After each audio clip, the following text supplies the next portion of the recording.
Welcome to the Mike Litton Experience podcast.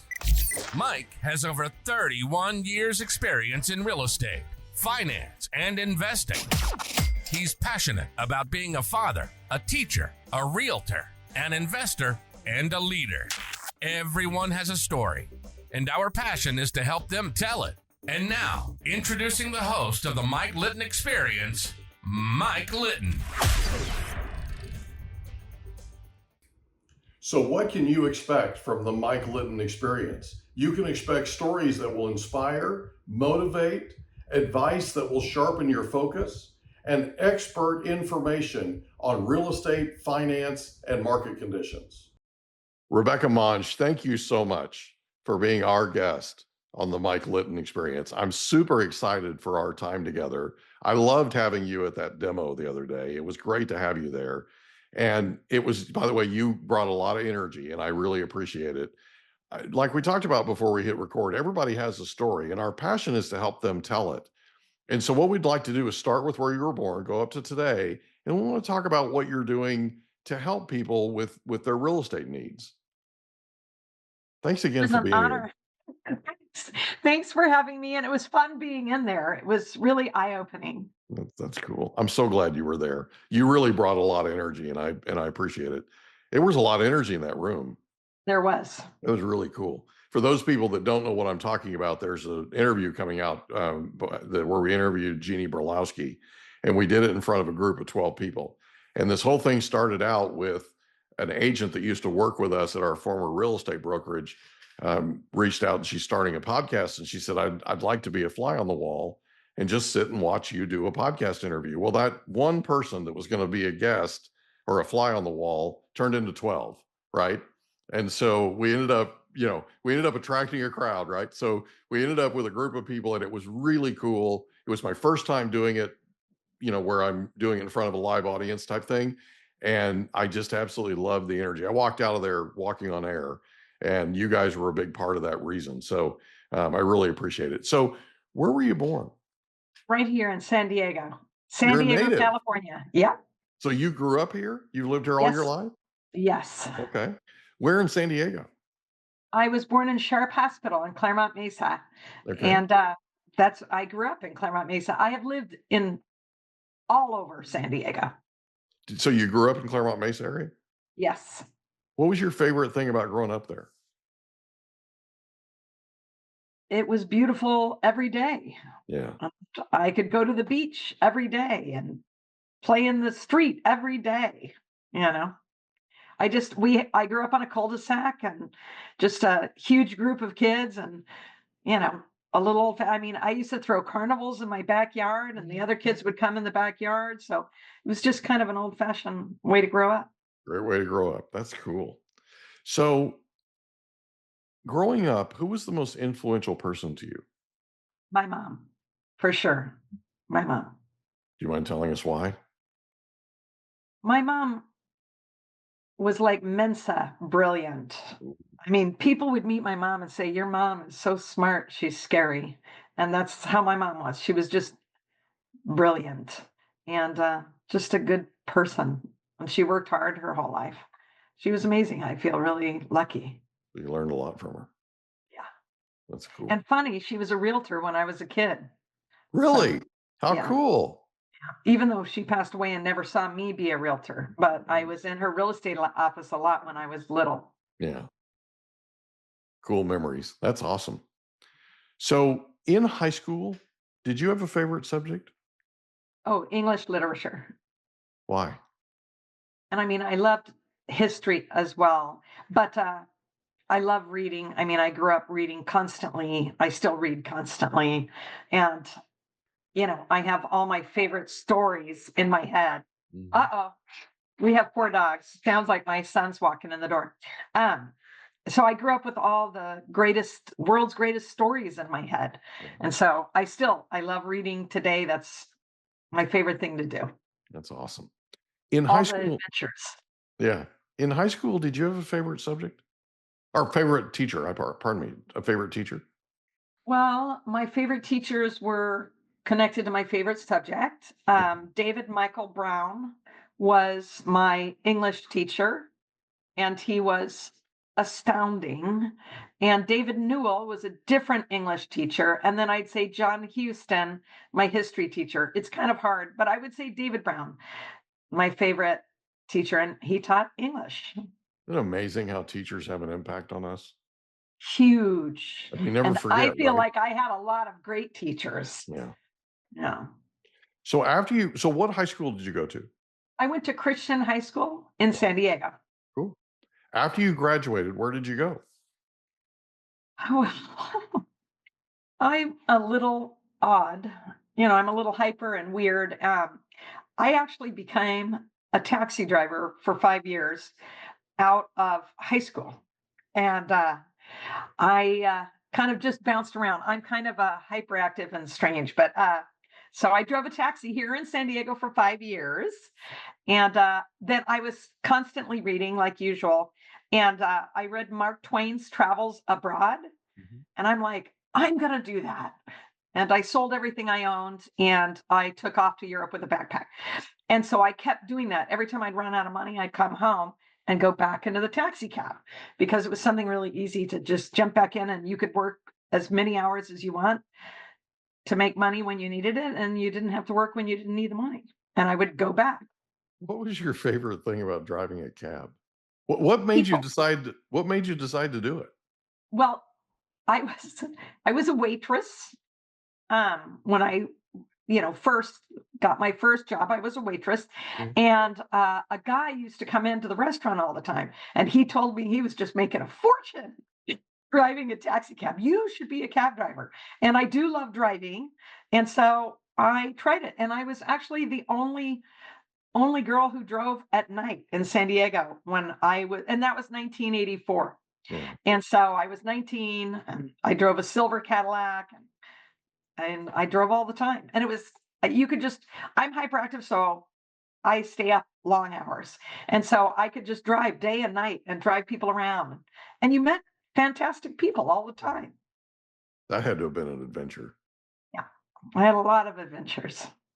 That's cool. So you sell everything and you go to Europe? Yes. Where in Europe did you go?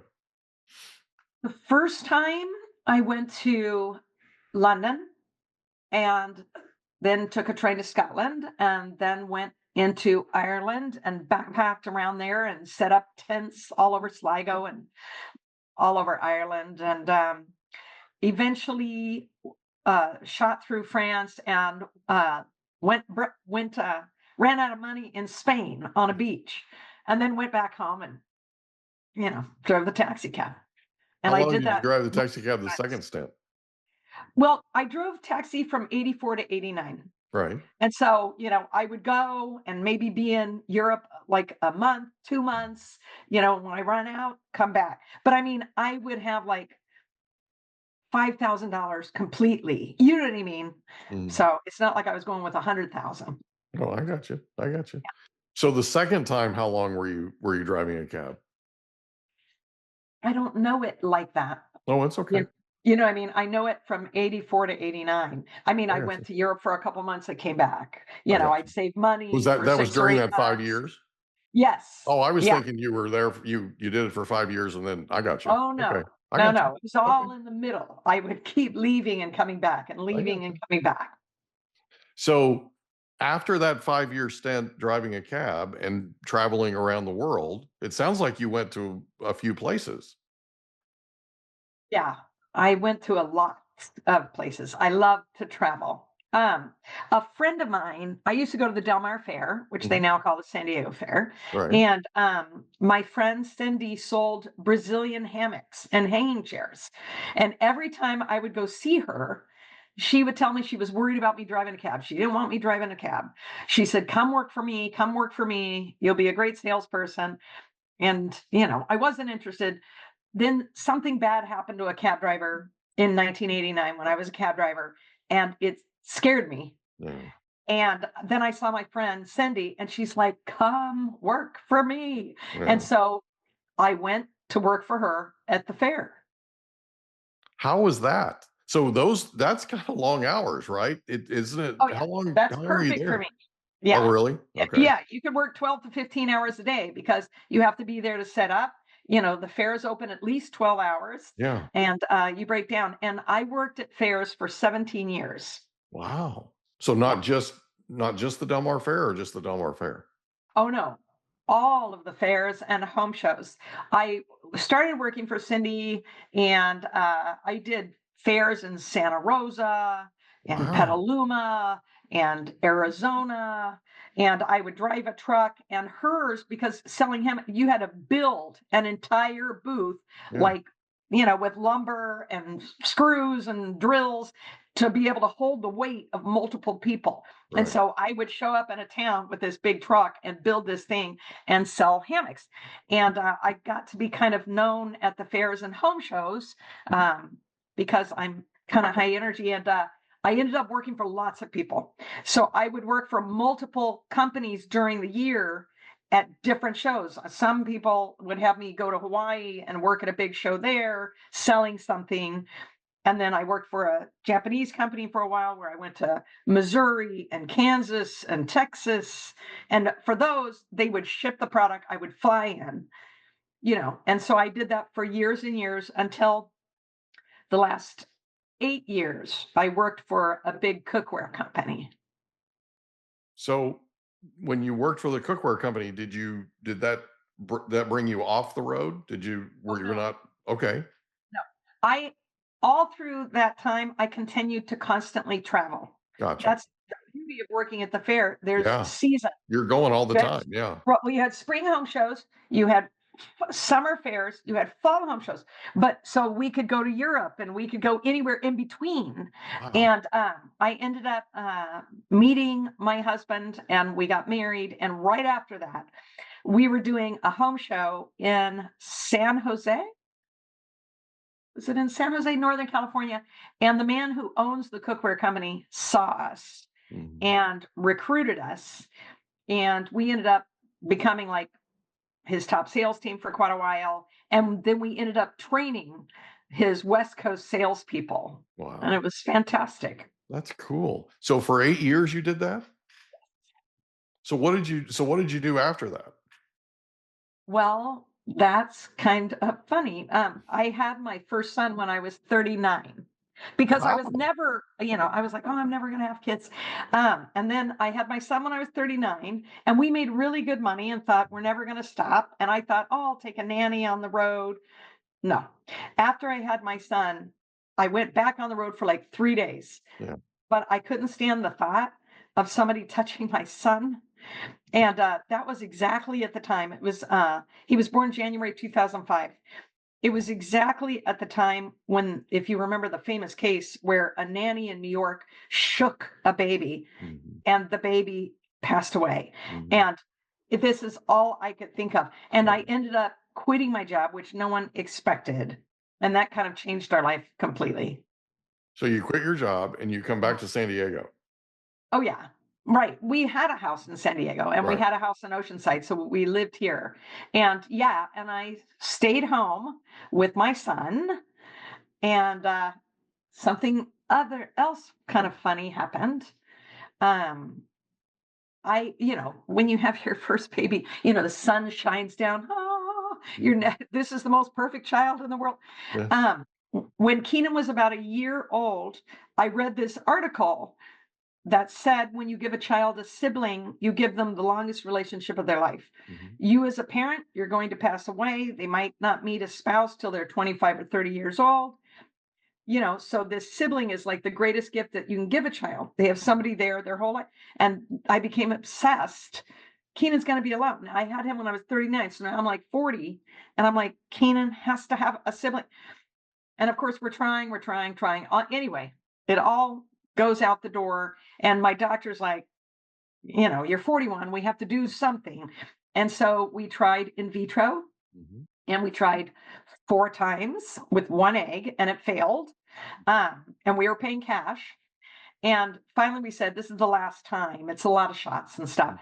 And my doctor's like, Rebecca, let's put 2 eggs in. Something about the synergy of 2 eggs. 50% of the time, 1 doesn't even take and everything. So we put in 2 eggs and I was like immediately on the Titanic. I was immediately sick. I knew something was going on. And I had triplets when I was 42 and a half. You put 2 eggs in and you got 3? Right. One split. Right. So instantly, Keenan had 3 siblings and I had 4 children under 3 years old. Wow. Right. So, Wow. yeah. That And while had to they have were in the, been yeah. And while that they were had in to the have been hospital, amazing. yeah, we lost our house. During the debacle, they were in the hospital for a long time. Mhm. And we had health insurance, but after it hit certain millions, they Yeah. tap out. Yeah. They took our house, they took our bank accounts, they took our RV, they took everything. Yeah. And that's where we were. And so I stayed home with my kids for 10 years. Wow. Yeah. That is so cool. I'm sorry that you lost your house and all that stuff happened, but Right. 3 babies, like, wow, right? All of a sudden, it's That's full, right. you know, That's right. and I didn't care as long as they were healthy. your floor never stops moving, right? Right. Right. We only had 2. We only had Right. 2. They're 24 and 26 now, but we only had 2. And our floor never stopped moving, right? Right. Imagine doubling that. So you're home with the babies for 10 years, and then what do you do after? What do you do then? Well, my husband is working and I want to somehow contribute, but I mean, it's full time. 2 of the boys were on oxygen for 2 years. And so we had a lot going on. I've been in sales my whole life. What can I do? I'm not going to go work in a gift shop. Yeah. Wouldn't even pay for daycare. And so I thought I have to sell something. My father sold cars. My mom sold houses. And so I thought I need to sell something big enough that is actually going to help. So I thought I'm either going to sell cars or I'm going to sell real estate or I could sell timeshares. Right. And so I talked to a bunch of people and I said, I'll get my real estate license as soon as the triplets start first grade. Because I homeschooled Keenan for a while they were little, so I didn't have to leave the house. And so when they started first grade in 2014, I got my real estate license that I wish my mom could have seen. I thought, I was trained by Zig Ziglar years ago. Zig Ziglar was best friends with my boss, Dave Hurley. And so Wow. he did all of our training. And he always said, if you help enough people get what they want, you will get what you want. And so my goal is to help enough people get a house. And then one day we can have a house again. Yeah. So I started real estate. So Zig Ziglar offered me a job, Oh, I love Zig and and his son and his wife. I mean, I all wonderful. actually turned him down. Yeah. I was Yeah. going to have to be on the road 300 days a year. Right. And I had met the girl that I wanted to marry, who I've been married to now for 31 years. I couldn't figure out how I was going to court her if I was gone for 300 days a year. It was like, so Well, and I had Zig to turn him Ziglar down. sold the cookware that I sold. Did he really? Oh my Yeah, God. that's why he was best friends with my boss, Dave Hurley. Yeah. Yeah, Zig was a great man. That's so cool. Yeah. I often wonder what life would have been like if I had said yes. So, so you get into real estate and you start, where did you go to work? What company did you go to work for? I started at a small boutique real estate company right in Fallbrook. I live in Fallbrook, Mhm. which is Northern California, Northern San Diego. And it was just a little tiny place called Murphy and Murphy on Main Street. Mhm. At that time, I didn't know there was any difference in the brokerages. My mom was a realtor at Century 21 when I was a kid, with a gold jacket. Yep. And so I kind of thought they were all the same Mhm. at that time. So I just kind of walked into an office and started there. I remember Murphy and Murphy. That was a tiny office. Yeah. Hmm. Very local though. I mean, hyper local, Yeah, Fallbrook, Montville kind of absolutely. thing. Yeah. So how long were you there? I was there a couple years. I was there a couple years. And then, of course, you know how it is in real estate. You're constantly being called and recruited and by other offices and other brokerages. And that eventually just got me talking to other brokerages that made me different offers. Yeah. So what was your favorite thing about working at Murphy and Murphy?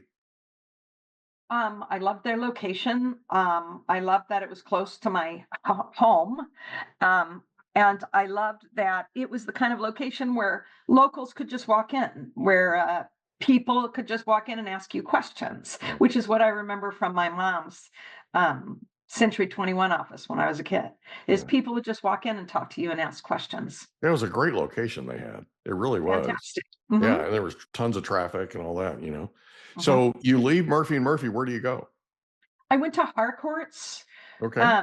which is a company based from New Zealand. Mm-hmm. And I liked that they just had a couple different things Mm-hmm. in their quiver. You know, they could do traditional sales, they could do auction sales. And I really liked the people when I first started with them that owned the company. Yeah. They retired about a year after I joined Harcourt, so it changed. But it was a good company. It is a Yeah. good It is company a good and company. lots of Yeah. nice people. Yeah, Lots of they've got nice a good people. business model. That's They that's do. for They have sure. an Yeah. interesting business model, which I think is special. You know, it gives them something unique. So how long were you with Harcourts? Oh dear, I am not good with numbers. That's okay. As far as Estimate is fine. exact time, I mm, maybe 3 years, right around What was there. your favorite thing about working there?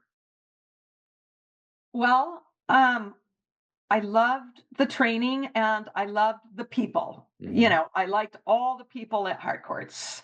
I loved meeting Ben, the auctioneer, and getting to see how that worked. I thought that was really fascinating. It is And I made a fascinating. lot of it is. If you've ever watched him in action, he's pretty cool.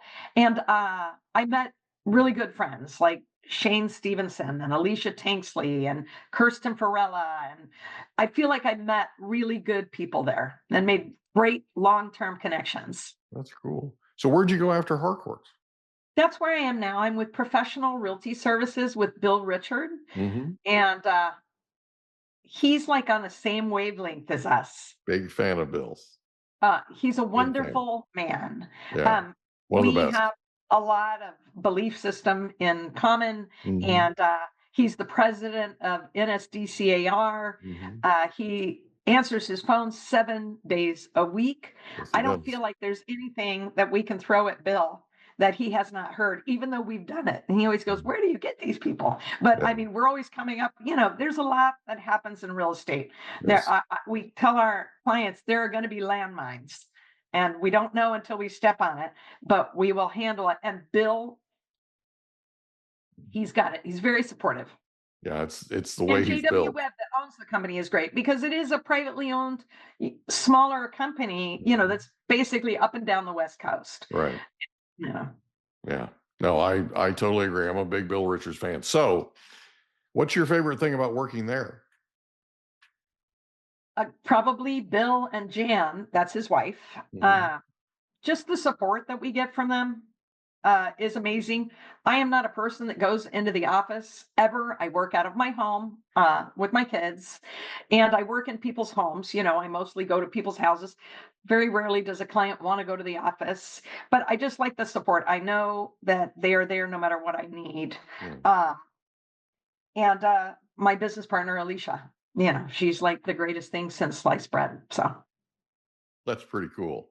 yeah, we both came from Harcourts together. So, That's cool. What made you team up with her?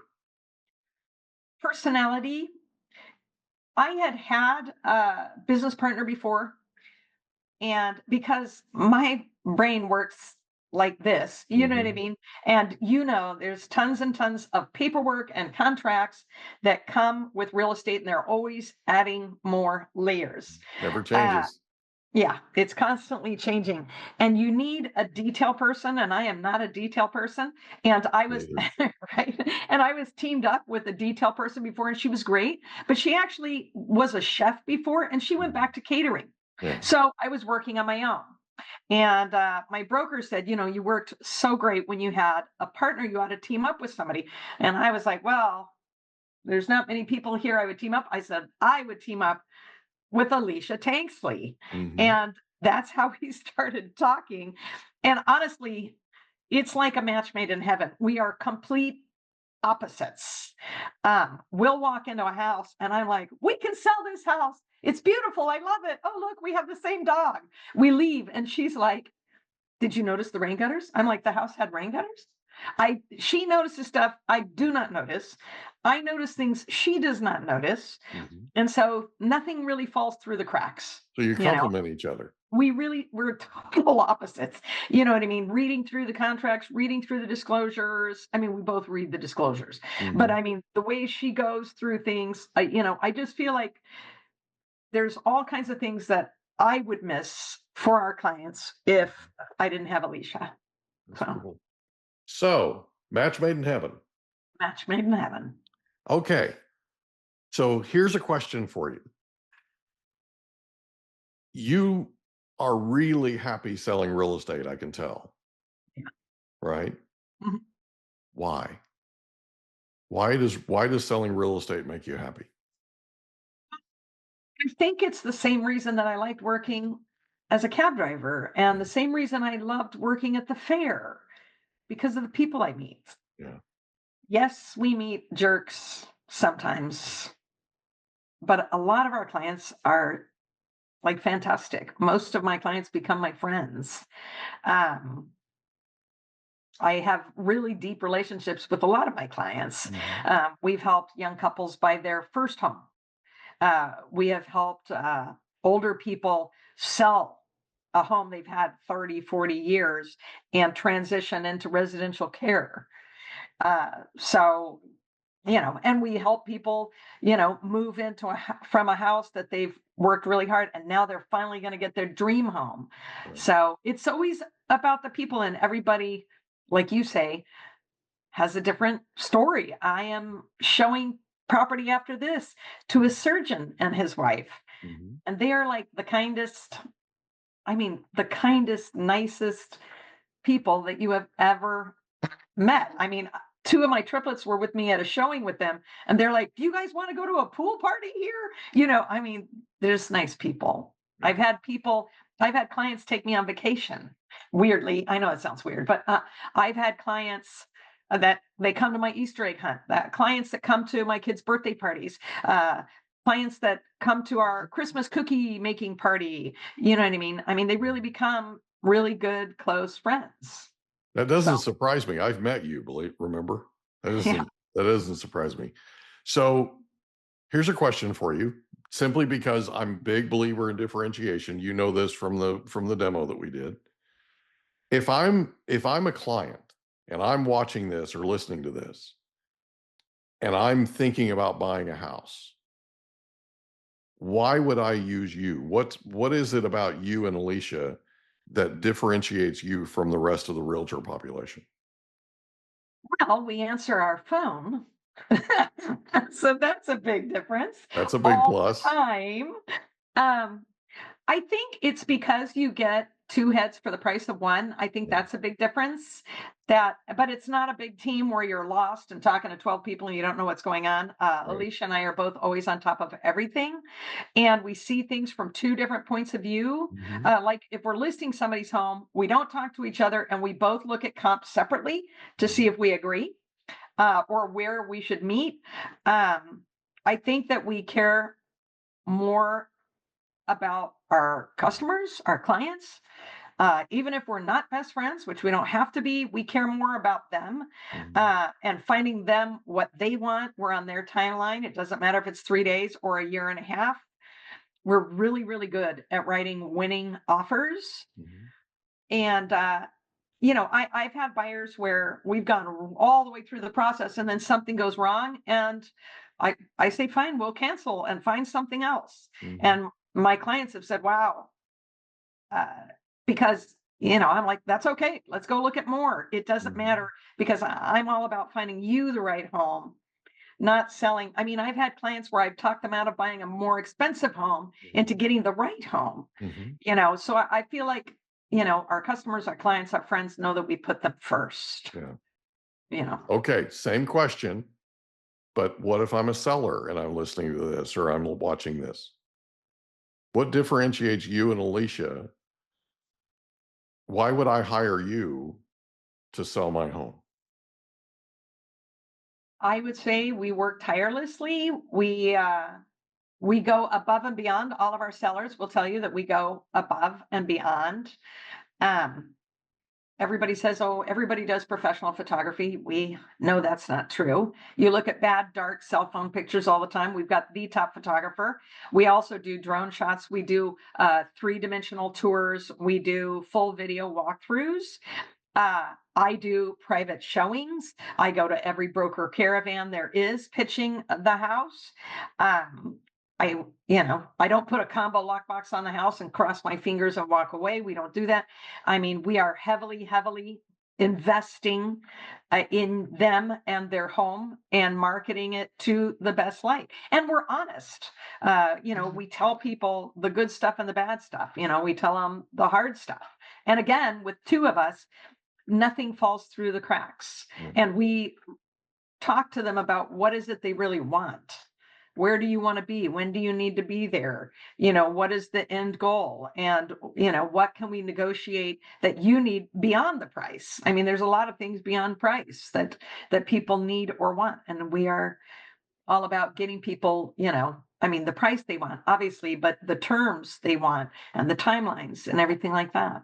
I don't know. I'd say we're honest. I'd say so too. So. Is there anything else you'd like to cover before we wrap up? I don't know. How can somebody reach you if they're interested in buying or selling a property? They can call me at 760-912-4731. Everybody calls me Rebecca the Realtor. We are the Tankersley Monge team because Alicia Tankersley. My email is my name, Rebecca Monge, 1965 @gmail.com, which was my husband's fault. I told him, great, what's next? My body weight? now they know how old I am. Next, it'll be how fat I am. But so, I mean, I'm easy to get a hold of, and we're just happy to answer people's questions. Did your husband set up your email for you? Yes. I'm not very techy. What does he do? What does he do for a living? Right now, well, my husband, who is from France, I was married in France. He right now he's a bus driver. He drives the Breeze that you see going from Oceanside to University Town Center. So he drives a bus. For a long time, he sold the cookware with me, and then after I stayed home with the kids, he sold the cookware for years after that. So he was gone. Like you say, 300 days of the year for a long time. Yeah, that's a long time to be away from home.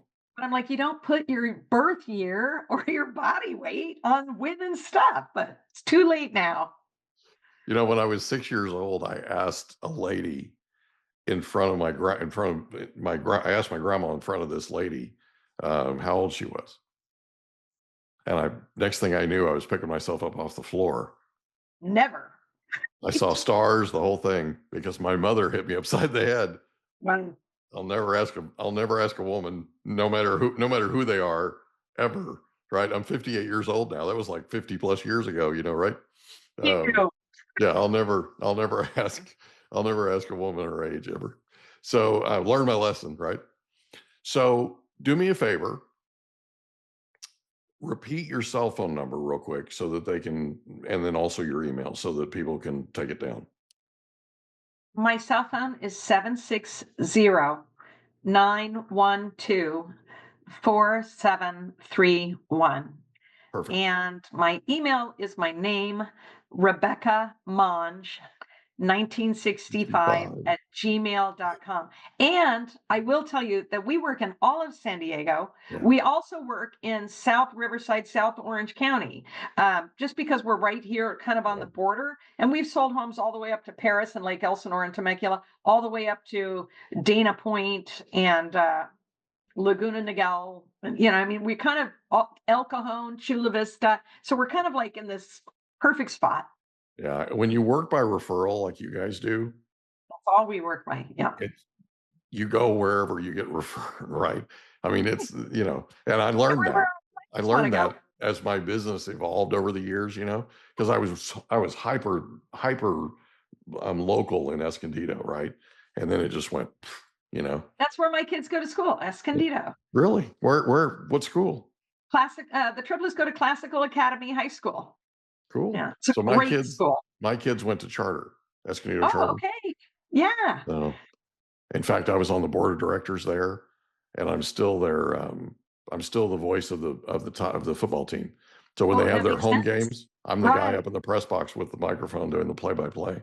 Oh, well, you've got a great voice. My son's on the soccer team for classical, and they play charter. Yeah, yeah, they play them every year. It seems like every season. So that's great. Rebecca Monge, thank you so much for being our guest on the Mike Litton Experience. This has been a lot of fun, and I'm really, really, really happy that we had an opportunity to get your life story as part of our podcast. Thank you for being here. Thank you, Mike. Thanks for having me. We hope you enjoyed another episode of the Mike Litton Experience. If you did, do us a favor, smash that subscribe button, tell your friends, family, and coworkers about our program, and wherever you get your podcasts, please leave us a rating. It helps us to connect with quality people just like you. And that's a wrap. Another episode of the Mike Litton Experience in the books. Reach out to Mike on Instagram at Litton Realty. Want to meet with Mike? Check out calendly.com/Rio760.